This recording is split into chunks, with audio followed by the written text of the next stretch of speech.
I'm Ben Weingarten. I'm Inez. I'm Will Chamberlain. I'm Amber Dew. And this is NatCon Squad, where common good and common sense meet. NatCon Squad is produced by the Edmund Burke Foundation, the home for national conservatism. Subscribe now on Apple Podcasts, Stitcher, Spotify, YouTube, or wherever you get your podcasts. As always, we've got a rich and diverse array of topics to cover this week. Will is going to kick it off with the news of the ICC's persecution of Prime Minister Benjamin Netanyahu and the defense minister of Israel, who were issued arrest warrants in conjunction with the Israel-Hamas war.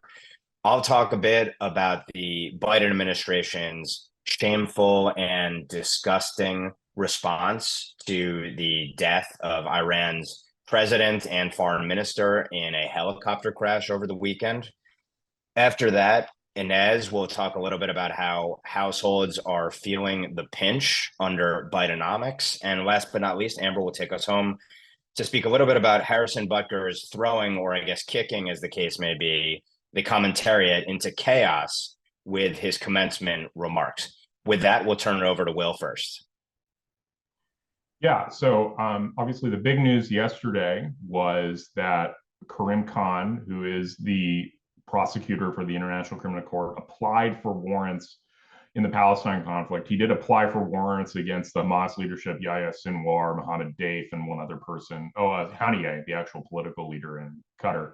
But he also applied for warrants against both Netanyahu and Yoav Gallant, the defense minister in Israel, arguing that they had, committed war crimes, that they had enacted a policy of actually starving the people in Palestine. So this is ridiculous on a number of levels. I've seen, first off, people have tried to say that there's like this equivalence, or rather that, well, it's even-handed because he's indicting people on both sides. Ridiculous. He's indicting people who the Israeli leadership is actively trying to arrest and bring to justice in their own right. The only reason that they'll never see the inside of an ICC courtroom. The only reason that those indictments are there are to provide political cover. And then, so that's the ridiculous part. The second one is, obviously these are just absurd charges. Israel isn't starving anybody. Israel's led in enormous amounts of humanitarian aid, has been working very patiently to move people around and evacuate people from conflict zones. So I think, just to kind of, pass it off here. I mean, I think this is just the ICC is fake and ridiculous. We should sanction them and anybody responsible for them. I think we should see if we can get Geert Wilders to kick them out of the Netherlands, given that he has a pretty big role to play there. But I don't know why we put up with this organization and treat it like it's serious, given the amount of sovereignty they seem to claim. But I'm curious what y'all think. Yeah, I mean, pretty much your recommendation is apparently how the U.S. has dealt with this in the past. Really, I think the people to watch here will be Western European countries, because they tend to take this seriously. The U.S. obviously has a history of poo-pooing this, as it rightly should, for very good reasons. But European countries do not have that history. It'll be interesting to see. I mean, theoretically, right, they can make Israeli diplomatic missions pariahs in Western Europe, unable to cross the border, et cetera, et cetera. Obviously, that would be, a huge sort of diplomatic incident. So I think that's really where to watch. Again, these international bodies, I mean, there is, I don't want to be too controversial here, but there really isn't that much to international law, quote unquote, at all. This is, I do think this goes to the heart of the inability to understand this conflict. Not only because of all of the biases that the left, the international left in many ways has, both against Israel and against the United States, but the biases they seem to have against winners in wars, right? We see this spurring the 1,000 conversations and over the U.S. dropping the atomic bomb, for example. We've really lost touch with what it is to fight and win a war. And more specifically, of course, to the left, if you're not a favored class and you're winning a war, that's a big problem, right?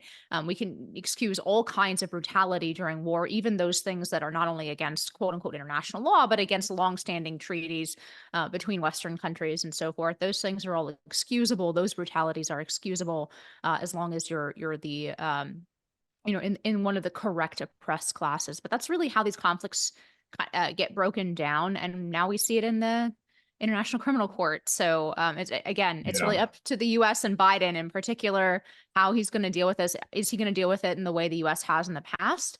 And then secondly, look to Western Europe and see, because this is going to force them a little bit to put their money where their mouth is, because this will cause a huge international incident. So if they really choose to do this, it is an indication that that Western Europe is getting even more hostile to Israel. Yeah, I mean, the European countries just seem like they're, I've seen mixed reactions. I've seen like the Belgian foreign minister saying that this is fine, or France is coming out in support of it. But then you have, of course, the wonderful Viktor Orban saying it's ridiculous.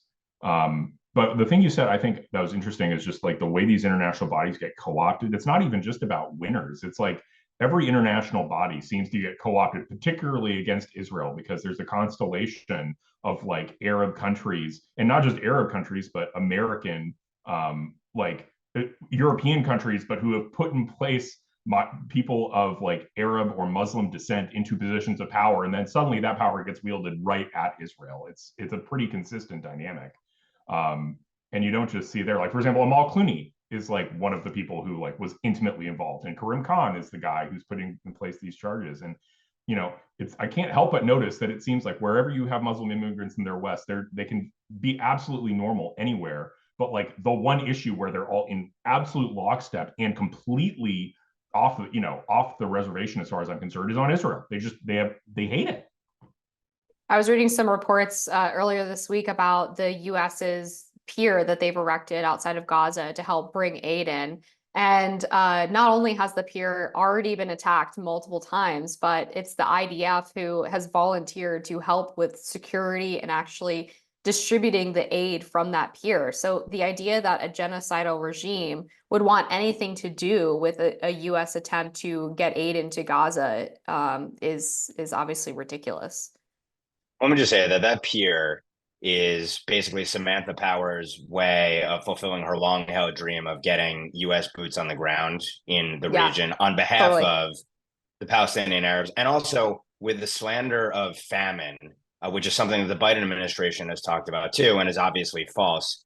The dirty secret is that while the Biden administration the entire time has said you gotta rush aid in, you gotta surge aid in, disproportionately, the aid goes to Hamas. It's material support to a terrorist group that has prolonged their existence. The aid has been flowing and burgeoning for months, and it's taken by the very group that the Biden administration doesn't want Israel to eliminate and destroy.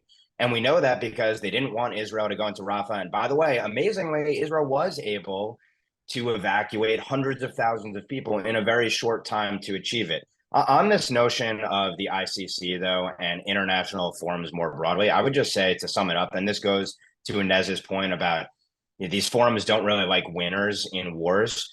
Ultimately, most of these international forums are about affirmative action for the world's most malign and regressive regimes. And they almost exist to create equivalence between, really, like from the start at the UN, for example, if you want to go the Soviet Union on the one hand and the US on the other hand, as if they are somehow co-equals, morally equivalent and equally justified in their decisions. And then obviously the Security Council elevates all the world's worst actors at the UN.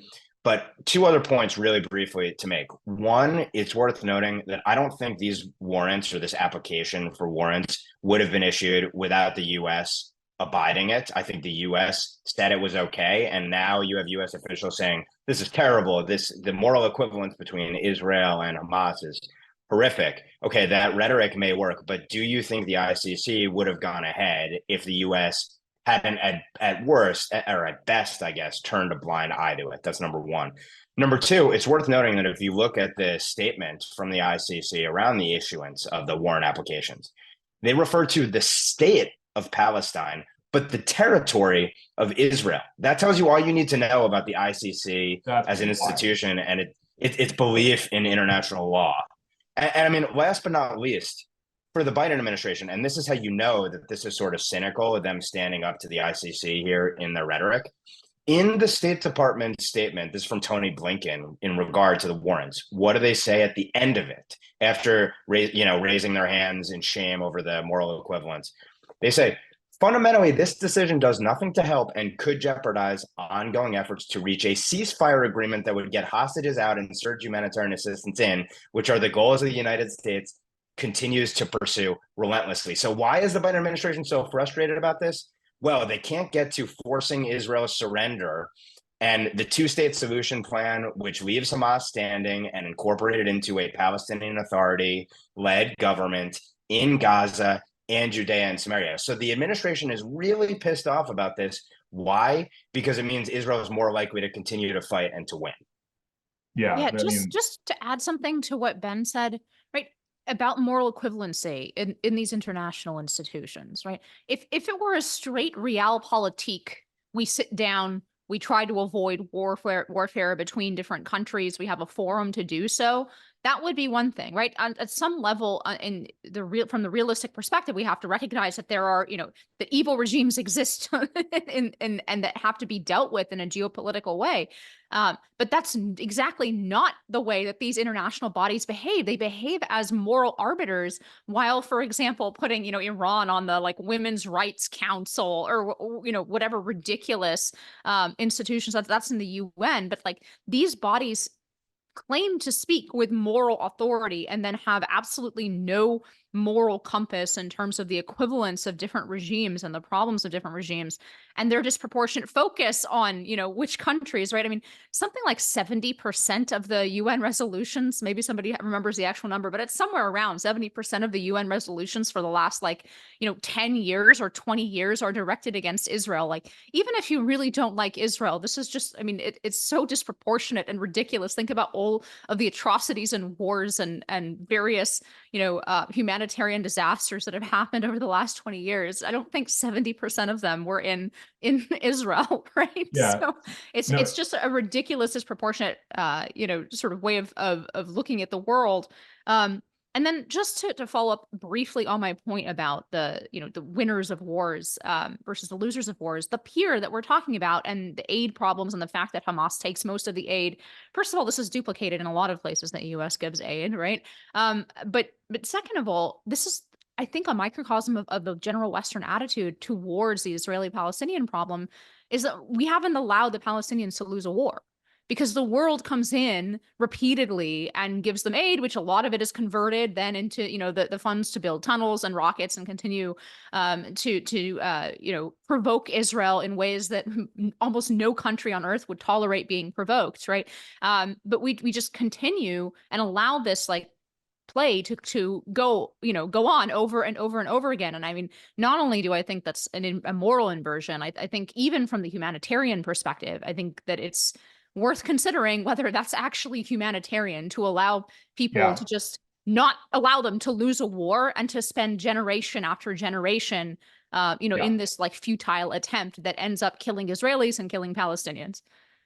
Yeah. So, one final thing I'll say on this topic is, I recently read a book about the firebombing of Tokyo and Japan.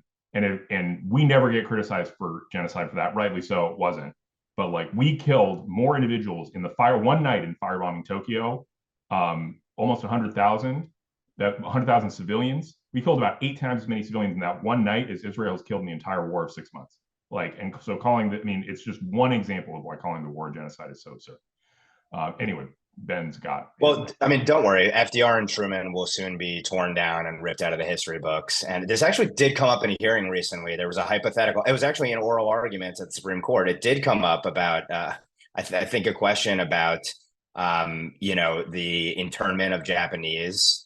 And the Biden administration, I think, did go after FDR on that. But we'll cabin that for another time. A related topic, which is my topic for today, is on the death of Iran's president Raisi and foreign minister as well, and the Biden administration's reaction to it, and also to some extent the world's reaction to it, which flows nicely from what we just discussed, because the world has shared its condolences over the death in this helicopter crash around Azerbaijan of a man known as the Butcher of Tehran, someone who is responsible for leading literal death squads that oversaw the execution of thousands of political prisoners back in the 80s. This was someone who was considered kind of the right hand of Ayatollah Khamenei. potential successor to him in Raisi. Raisi himself was also responsible as president for leading the crackdown on Iranian protesters over the last couple of years, particularly female protesters protesting against Iran's repressive Islamo-fascist regime. He helped Iran in its dash to enrich and ultimately get towards a nuclear bomb, and of course has also overseen the chaos that Iran has unleashed on America and Israel directly and via its proxies in the Middle East. So this was a horrible, evil human being, and the world is an infinitely better place with him off of it. And that leads us to, what was the Biden administration's reaction to it? Now, under Trump, Raisi was sanctioned. There were activists who pled for the Biden administration to effectively add sanctions by not providing visas to these two men, Raisi and the foreign minister, in previous years for UN functions. The Biden administration did provide them visas. This despite the fact that Raisi, again, not only has overseen this adversarial regime, the world's leading state sponsor of jihad, but is also essentially called, almost literally, for death to America, death to Israel as well. And again, overseeing a regime responsible for attacks on U.S. armed forces, as well as civilians, and of course, Israelis and other of our allies and partners in the world. So what was the U.S. response to it? Well, for one thing, at the UN, when they held a standing moment of silence, the U.S. deputy ambassador to the United Nations, reports say reluctantly, but stood up and stood for a moment of silence. The official Biden administration response, based on a statement put out by the State Department spokesperson, said in part, "We express our official condolences." The U.S. expresses its official condolences for the death of the Iranian president and the foreign minister. As Iran selects a new president, we reaffirm our support for the Iranian people and their struggle for human rights and fundamental freedoms. John Kirby, another spokesperson, was pressed on this. He said, "No question, this was a man who had a lot of blood on his hands. That said, as we would in any other case, we certainly regret in general the loss of life and offered official condolences as appropriate." One thing to add to this, beyond the fact that the administration felt the need to express condolences for this monster who wanted Americans dead and had American blood on his hands, Politico put out a piece, "The one thing U.S. fears after Iranian president's death." What did U.S. officials fear, according to this reporting, and a number of officials who wouldn't go on the record, but who this was sourced to? They feared that Iran would attribute this helicopter crash to U.S. sabotage or Israeli sabotage, and this could potentially escalate things in the region. So what was the administration most concerned about here? It was Iran might respond in an aggressive way. So let's appease it, because we really need calm going into the 2024 election. And we don't want to upset the Iran first, make Iran the hegemon in the region apple cart. It's utterly shameful and disgusting from start to finish, in my view. You don't need to be an interventionist in the world or to necessarily care about what goes on in a whole slew of other countries that do a ton of things that we may find abhorrent. But this is an enemy of the United States. Why are we expressing official condolences, and why are we trying to appease them in response? And why are we afraid about them potentially attributing this to us? I just think it's shameful and disgusting all around. And with that, I'd turn it over to the group for comments. I would also think that it almost seems more suspicious for the US to be offering these glowing reactions to his death if they're worried about being perceived as being involved in it. It would be a little on the nose if they then turned around and were like, yeah, this guy sucked.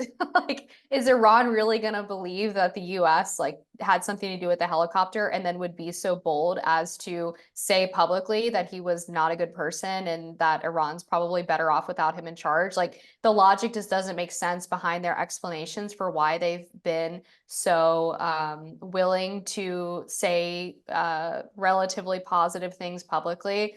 And in addition to the examples that you mentioned, Ben, the UN in New York City is apparently flying its flag at half-staff in commemoration of the Iranian president. It's giving shades of austere religious scholar from the New York Times. And I think that you can obviously talk about this in a diplomatic way without being so willing to bend over the way that the United States has. Like, they failed to strike any semblance of balance in talking about what happened in a way publicly that's honest, but still respectful, I guess, to Iran, if that's what you're really worried about. It doesn't take a genius to be able to figure that out. But we've seen repeatedly that the people in charge of foreign policy in the Biden administration are just not serious people who don't have qualifications or experience necessary to even have a real foreign policy, let alone one that is semi-coherent. Yeah, I think on this point about what will Iran do? Gee, if we really pissed off Iran, they'll do something like send 250 missiles and drones at like an ally of the United States. Gosh, like man, can't worry about angering them. I mean, geez, guys, like the whole the Democrat foreign policy of just endlessly trying to make sure Iran isn't that upset and not recognizing like this is an adversary of the United States, and it's an adversary that is not a world power, essentially a major power. It's just not. And so we don't have to like appease them in this way. We don't have to make sure their feelings are accounted for. I would have loved, I can't imagine what Trump would have said. Remember, I mean, Trump, murdered Soleimani and then posted the American flag on Twitter. We need more of that. That was great. That was great. And it's just another reason why having Trump back will be so wonderful. All these countries that are now simping for Iran and talking about how much they respect them, these are all countries that put in place full bore sanctions on Iran like 3 years ago. And all of a sudden they're like, oh gosh, the poor president of Iran. Yeah. I mean, give me a break. It actually shows how much American leadership is relevant in this context, because if Biden is simping, they'll all simp. And if Trump is in power, mocking them while they're assassinating their leaders, then Iran, everybody will say what they actually think about Iran.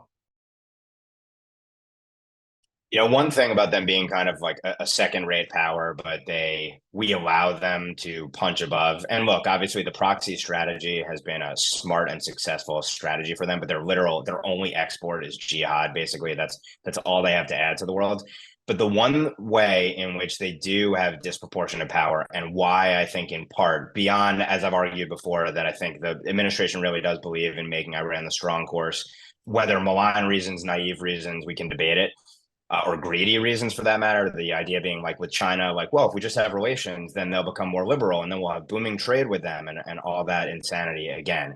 But the other aspect is I really do think Joe Biden does not want oil prices rising before the 2024 election. They view that as the potential death knell. And while they won't say that up front, if Iran were to blockade the Straits of Hormuz or otherwise cause significant volatility there, they feel that the high oil prices could cripple them and crush the reelect. And I do think that is a big part of it. Yeah, I really agree with Ben. I think it's adding into the general posture, which is inherited from the Obama administration. And surprise, surprise, a lot of the same people are in the State Department and making the same decisions, of such a fear of escalation with countries that the U.S. is inviting aggression, even from countries that, as Will and Ben both pointed out, they're not world powers. We're not talking about China or even Russia. And it really does that kind of like attitude of like, oh, no, we really don't want to anger our enemies all the time. That like actually is very, very dangerous in the world, and does lead to conflict. And we're seeing it repeatedly with it. Iran could not provoke the United States more than what they're doing right now. More clearly, I should say. I'm not saying there's nothing more that they can do. Although it does, their behavior now and the kind of risks that they're willing to take does indicate, I think, how much more badly they would behave if allowed to continue towards making a nuclear weapon, which is something that nobody, wants to talk about anymore, because we've long bypassed the time for any convenient solutions to that problem. But how they would behave with that with a nuke in their pocket is not something that I think anybody just wants to deal with, and is just like trying to not think about as they deal with other problems. But yes, I do think the oil connection and the domestic election, and I'll get to that in my segment in a moment. If you look at sort of dips in the U.S. economy under Biden, you do see the oil sanctions. And the rising price of gas when Putin initially invaded Ukraine, that did hit the U.S. economy. Obviously, it hit Europe even harder, but I think Biden is rightly terrified of how people would perceive the economy. Now, of course, we know that's not the only thing that's wrong with the economy, and we'll get to that again. But I do think that's a large part of his fear here. So why don't we turn it back to you, Inez, and you can talk a little bit about Bidenomics and the impact. Yeah, so I mean, we know from poll after poll after poll after poll after poll that the American voter is really focused on the economy and the poor state of the economy. And largely in this election, what we've heard are quote unquote experts and the Democrat-friendly media essentially making the argument that things aren't as bad as people feel. Like, why is it that people feel psychologically like the economy is going badly by when in our charts it shows that the economy is doing quite well and we have low unemployment and inflation has slowed down, right? And basically gaslighting people who have to go to the grocery store every week, like all of us, who know that this has not been a good 3 years for the American economy and for the American people economically. So we have a whole host of indicators on consumer behavior that we are looking at, like people really pulling back in terms of purchases, like all those sort of extra purchases are now going down. Things like, you know, excess shopping or even like going out to fast food restaurants, you know, occasional treat, you know, bring your kids to McDonald's. That's all down. Now people are sort of going back into penny pinching mode in terms of consumer spending. And then the Wall Street Journal released a just absolute gut punch of a graph a couple days ago that showed basically the growth of and the average American's net wealth, but the first 3 years of the Trump administration versus the first 3 years of the Biden administration. And it shows that under the first 3 years of the Trump administration, the average American gained 16% when adjusted for inflation and net wealth over those 3 years. And under the Biden administration, the last 3 years, the average American has gained 0.7% net worth over 3 years. And that's after coming back from like a dip of actually losing money. So Americans sense that they have been losing money inflation adjusted for the last 3 years and are only just now getting back to treading water is accurate. It's an accurate perception that voters have about their own economic circumstances and about the economy at large that cannot be gaslighted by, sort of Bidenomics, which I've noticed is a word that even the Biden team is not really using very much anymore. I think they probably want to distance the economy and the state of the economy from Joe Biden himself and from the reelect campaign. And this may be why Joe Biden has some of the worst approval ratings of any incumbent basically going to an election basically ever. I don't believe that anyone in the last century has won reelect with this low of approval ratings.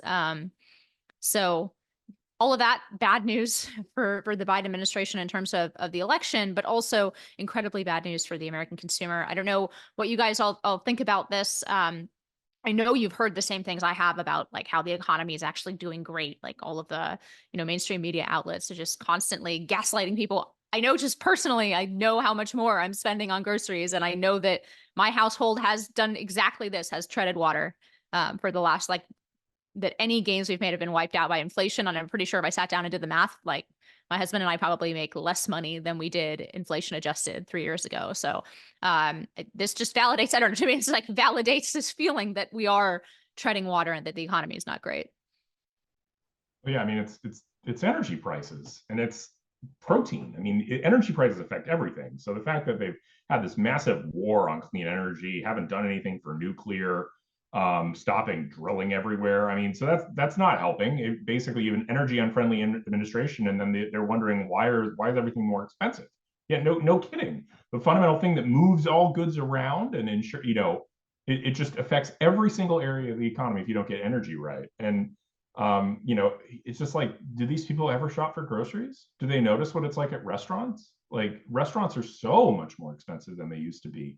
And quality's gone way down in terms of like what you get. And then also just, you want to go buy ground beef at the grocery store, it's $8 a pound. It used to be like $3. And people just notice that. And no one feels like the economy's better. And that graph that you showed, the inflation adjusted one, it's like, yeah, obviously. And it's just like the Biden administration, they never really took seriously the idea that Trump was this massive threat to them, because if they did, they never would have indulged all this lefty energy stuff. Yeah, I think the energy aspect of this is extremely important, Will, because in addition to the policies that they've implemented that make energy more expensive, they also are shopping the solution to higher energy prices as people in the short term spending a large chunk of disposable income that they don't have on things that are supposed to make their energy costs come down in the long term. So for example, buying an electric vehicle, right? That's a $30,000 to $50,000 upfront cost. I mean, granted, you might do it through a car payment, but that's an upfront cost that you have to pay for maybe a marginal benefit down the line of not shopping for gasoline and being able to plug your vehicle in. But then you're still paying more in your electric bills every month at your house or wherever you're choosing to charge your vehicle. And it was the same thing with Jennifer Granholm talking about outfitting your house with solar panels. Like, oh, well, your electric and gas bills will be lower if you put solar panels on your house. Again, you're looking at $20,000 to $30,000 to put solar panels on your roof, even with the government tax credit or subsidy that you get through their green energy program. So they create these prohibitively high energy costs and then tell you the solution is for you to pay tens of thousands of dollars up front for a marginal decrease in the energy cost years down the line. Like, oh, years down the line, you'll make up your money if you just buy this thing that we're subsidizing through the federal government. When people's wealth is not increasing significantly, certainly not significantly, but just barely, as Inez pointed out through these charts that she was talking about, you don't have that disposable income to spend on these supposedly cost-reducing products that the government is subsidizing. Yeah, I think the green agenda is a luxury agenda, and it's worth noting that the science here is not settled clearly, yet the economics are very clear. Every single place that these policies are pursued, particularly in any number of European countries, you have massive increases in energy costs, and thus, to Will's point, the cost of every single necessity of life, consequently. And this is a regressive tax on the public, which is why you've had revolts, populist and nationalist revolts in a whole slew of other countries. And that we may be a decade behind or 5 years behind, but it's probably coming here. It may come at the ballot box this election, or it may be subsequent if the policies persist. But I think it's this combination of massive increases in prices in a lot of things that everyday Americans use every single day. And you know that the Biden administration has no handle on this, in part because they go out and they badger retailers and a whole slew of industries for raising prices. They say you shouldn't be greedy and raise prices on the public. When they have to do that, you know that it's a consequence of their policies and they just want to deal with the symptoms, not the root causes of it. But there's also the labor force itself. And if you look at the labor force participation rate, for example, which isn't talked about as much, and you look at where it was under Trump pre-pandemic, it was rising significantly after years of labor force participation decline, which is basically the number of people who have a job over the total number of people who have a job plus are looking for a job at a given time. That number has yet to recover to the Trump levels under Biden. And that's very telling, as is the fact that the Wall Street Journal has also reported before that while the labor force numbers they point to, there's been a pseudo recovery and low unemployment rates, et cetera, who has replaced those who have fallen out of the workforce? It's disproportionately non-citizens. So you put that together with inflation adjusted wages, which aren't really keeping up. And that's sort of baked into this household wealth inflation adjusted chart. And all of it points to higher prices, lower take home pay, at least on a relative basis, and a weak economy. And at the end of the day, and people know it, they feel it in their guts and they know it, despite what the administration says and gaslights about. And so the question is, at the end of the day, what percentage of people who would otherwise vote Biden won't vote Biden as a consequence of the economy? Will that be a single issue that will swing a meaningful or decisive percentage of voters? To what extent do the voters attribute the economy to Biden directly? This ranks, when you look at polls, as the economy, that is, and inflation, ranks typically as kind of the plurality issue in terms of most important to voters, but does it outweigh all of the other issues that the Biden administration and regime media is going to try to stimulate voters with and push them with going into the election? I guess we'll see.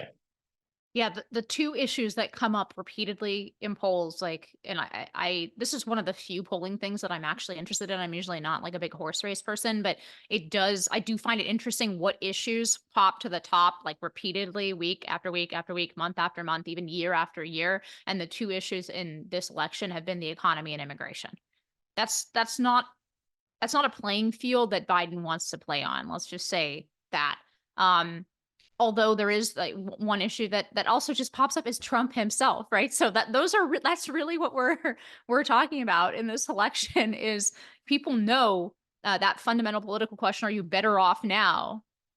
People know that the answer is no. There's a certain percentage of people who just hate Trump and think he's so dangerous for a variety of mostly hysterical reasons, right? That dislike him so much that he himself becomes the number one issue in polls when you talk to Democrats, right? It's not an actual political issue; it's Trump, the persona himself. But yeah, I mean, I just want to make one note before we transition to the next subject. Like, I really think when historians go back and write the history of of geopolitics in our era, there's genuinely going to be an incredible befuddlement over our energy policies, both ours and Western Europe's. I mean, the number of geopolitical, like hard-edged geopolitical advantages that we are giving up by first of all, by not expanding domestic energy, by discouraging domestic drilling, et cetera, is just wild. The economic and geopolitical advantages that we're giving up. And then on top of that, we're going around giving away more advantages, right, for fake agreements with places like China that ostensibly, bring down, carbon emissions or whatever. I mean, it is just like a really, if you take a step back, it is a really shockingly sort of anti-realpolitik thing that is happening, where the entire Western world is undermining its global position and all of its global advantages, both economic and in relation to its enemies, by going full force on this essentially fantasy agenda about clean energy. I really think that's going to be a big puzzle for people looking back, let's say 50 years from now, and say, like, why did they shoot themselves in the foot that way? And with that, I'll hand it back over to our moderator. Amber, take it away with the Harrison Butker controversy. Absolutely. So Harrison Butker is a kicker for the Kansas City Chiefs. He's obviously won a Super Bowl, and he's also a devout Catholic. And he gave a commencement address at Benedictine College about a week or so ago. And this speech, for whatever reason, just sparked a firestorm among people accusing him of being misogynistic, of being bigoted, specifically because of some comments he made about women and womanhood more generally, from, I guess you could say, a Catholic conception, although I think this really goes beyond even just Catholic theology and really into more common sense. So I'm going to read a little bit of what he said, just because a lot of it was taken out of context, and the way the media described it, they claim that he was telling women to stay in the kitchen and all of these other weird pejoratives. But here's what he actually said. This is the section that infuriated people so much, to the point where there was a change.org petition with like hundreds of thousands of signatures calling him to be fired from the Kansas City Chiefs. First, he congratulated them on their accomplishment of getting their degree, saying they should be really proud. And then he said that women have had the most diabolical lies told to you. How many of you are sitting here now about to cross this stage and are thinking about all the promotions and titles you are going to get in your career? Some of you may go on to lead successful careers in the world, but I would venture to guess that the majority of you are most excited about your marriage and the children you will bring into this world.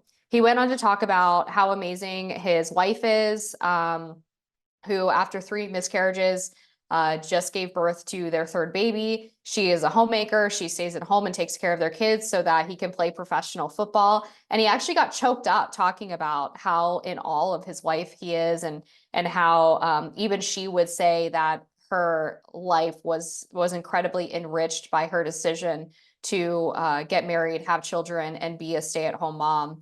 And again, people freaked out about this. When I actually read what he said after all of the media headlines, I thought there's literally nothing wrong with this.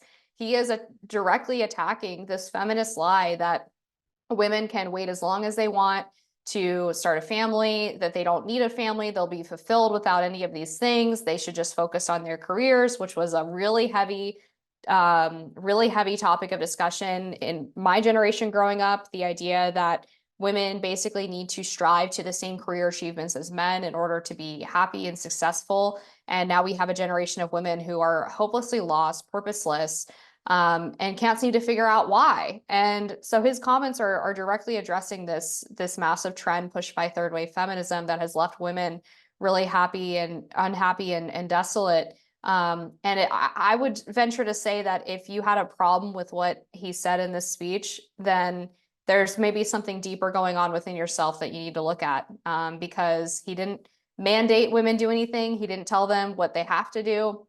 He merely suggested, based on his own experience and his wife's experience, that striving towards a family, despite being, I guess, countercultural nowadays, is something that can bring a lot of fulfillment to your life. But I will kick it over to the group to see what your reaction to his speech was. Maybe I'm missing something, but I just struggled to find where this was supposed to be considered offensive.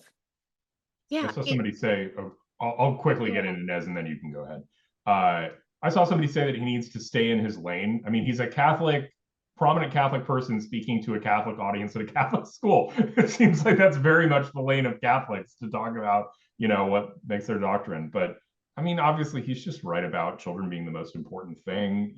Once you have children, it becomes like the things you do for work become things you do for your children. And it's far more fulfilling and enriching than other stuff that might be going on in your life. So, yeah, like I think being pro-children particularly, and I don't think he's necessarily talking about like everybody needs to make this huge career sacrifice. I don't think that's the vibe that he's trying to put across. More so, it's more the pro-children aspect of it, not the anti-work aspect of it.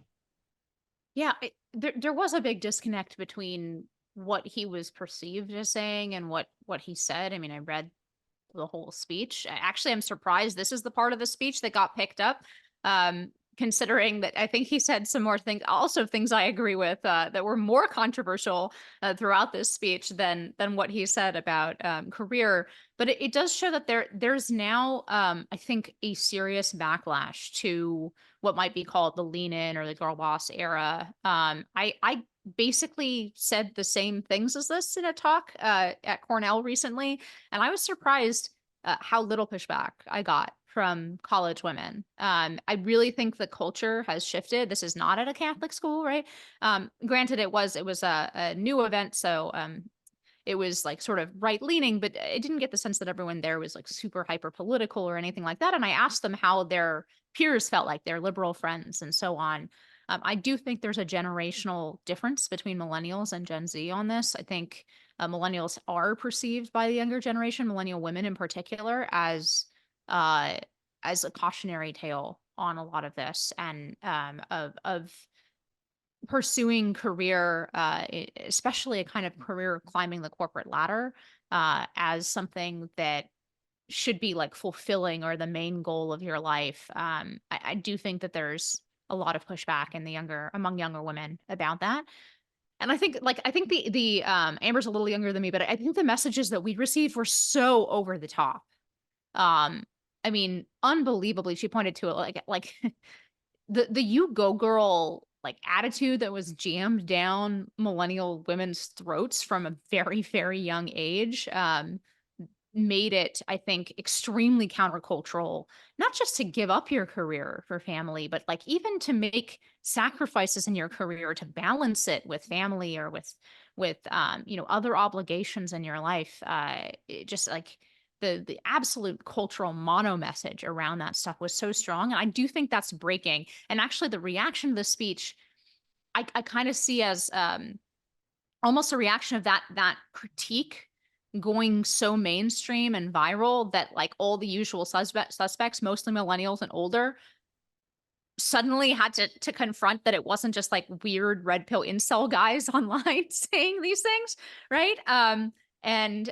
So I think that's a lot of what prompted this backlash, because what he said was actually very moderate, very like sweet, very understanding. He absolutely did not. I did not read this as provocative at all. Actually, it was very like sort of obvious and obviously like a sweet tribute to his wife. But yeah, I mean, I am hopeful about the fact that I think this messaging is going more mainstream. I think it's left the conservative like sort of whatever, certainly left the online orbit, but I think it's left the conservative orbit as well. I think a lot of young women who are the ones that this messaging is geared towards, right? We're talking to young women who are in their early 20s into their mid 20s, right? Maybe this crop of young women should think about making different decisions than millennial women did, because we are looking at the highest proportion in recorded history of women hitting 45, childless and unmarried.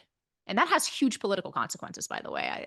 I have a long rant about that as well, but there are massive political consequences to the fact like the gender gap in voting is really a marriage gap.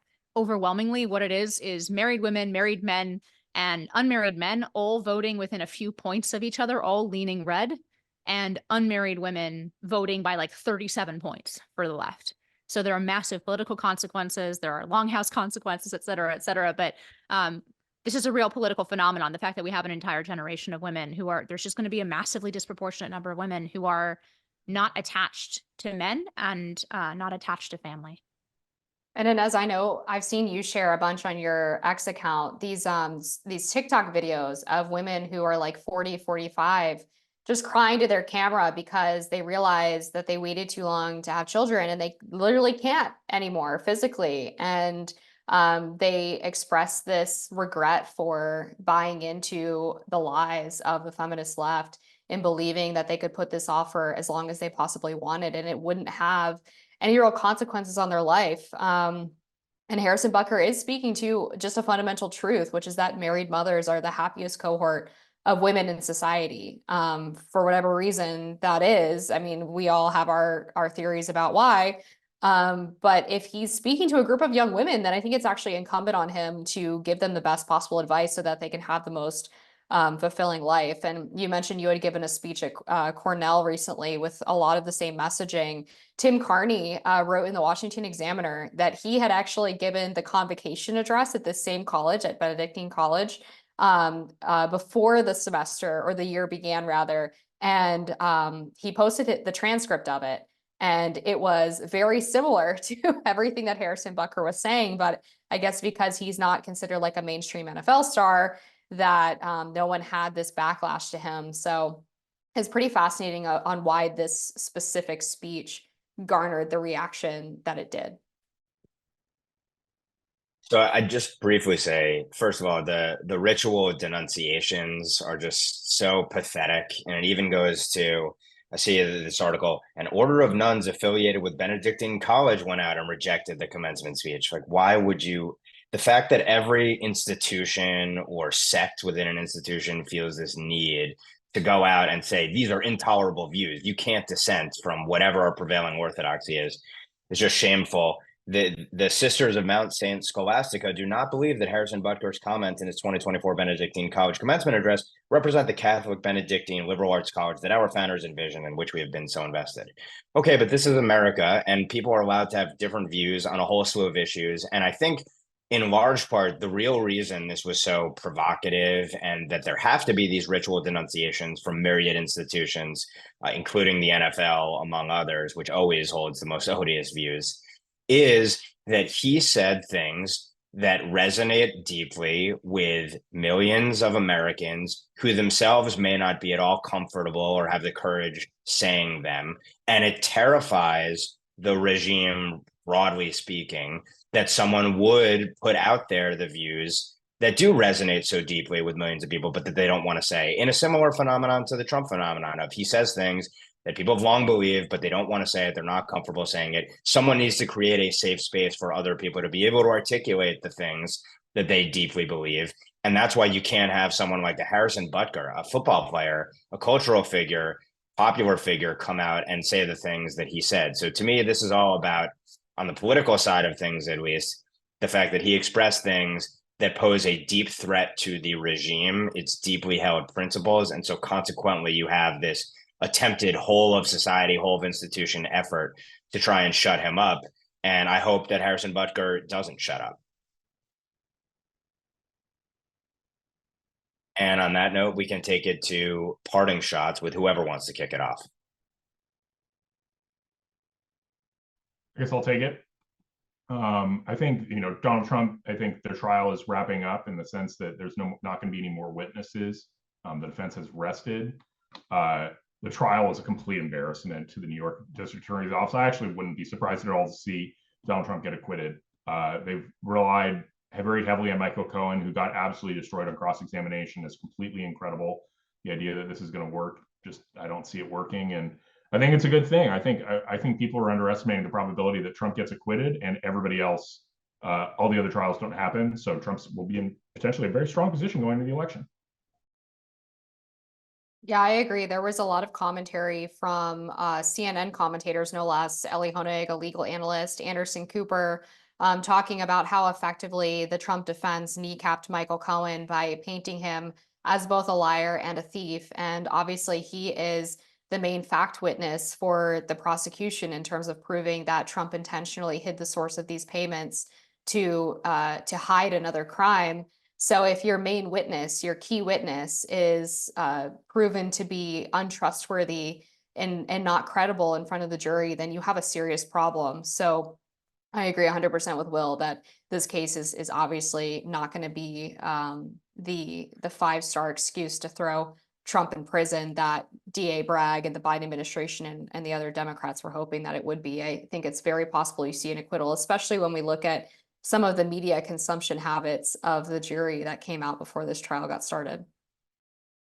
My final thought is just to recommend a piece by Matthew Schmidt in First Things magazine. I just thought it was really worth reading, and it's about the new contours of what we used to call a midlife crisis.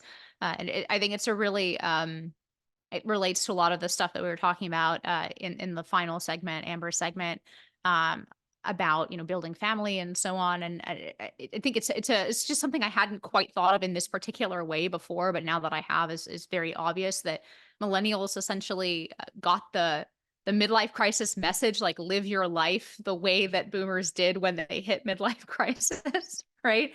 But now are hitting the same sort of feelings of closing options and meaninglessness as boomers blamed on having families or long careers at the same firm or whatever else, right? They can call it the Dodd Draper idea.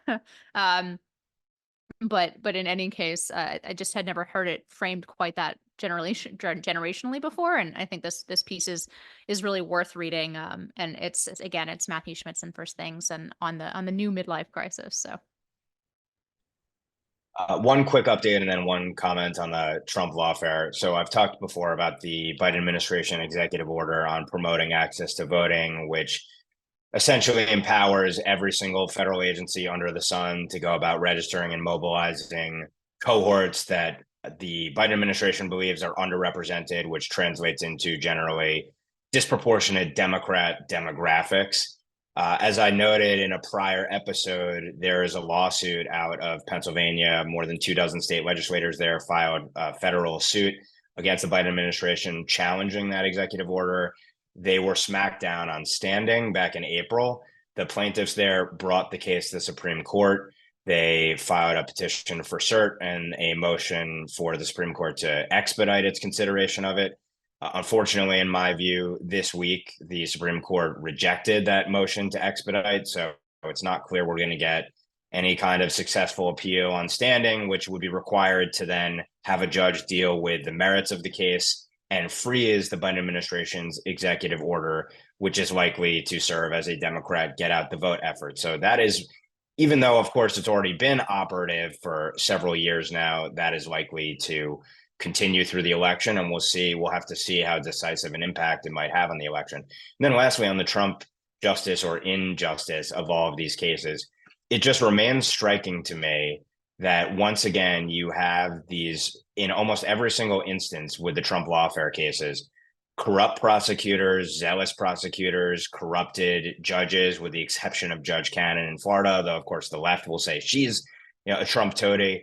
But in almost every single instance, those who are leading the persecution are themselves so fatally flawed in terms of their character, in terms of the merits of their cases, in terms of the fact that cases should have never even been brought. And there's no justice in that necessarily, because the process is a punishment all of its own. But it's striking that in every single instance, not just, I guess, the persecutors here, but then also their key witnesses are also just the most flawed and corrupted figures. It speaks to how unjust the efforts are and how asinine they are. One related point on that is, we've seen the press now focus on the story about Justice Alito and how the Alito family, right after the 2020 election, they put an upside down American flag, which some perceive as stop the steal allegiance, on their lawn. And Justice Alito basically dismissed this and said that there was a infighting between the Alitos and their neighbors, who were particularly venomous post the 2020 election, anti-Trump, and that Justice Alito's wife put up this flag.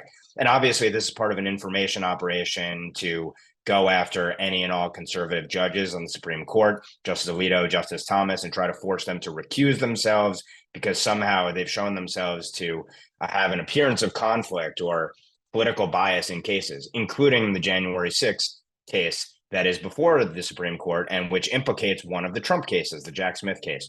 But some have speculated that the reason this story is coming out now is because they know that maybe there's another Supreme Court leak. And actually, they know that SCOTUS is going to say that obstruction of an official proceeding should not be interpreted as it's been interpreted in hundreds of January 6 cases.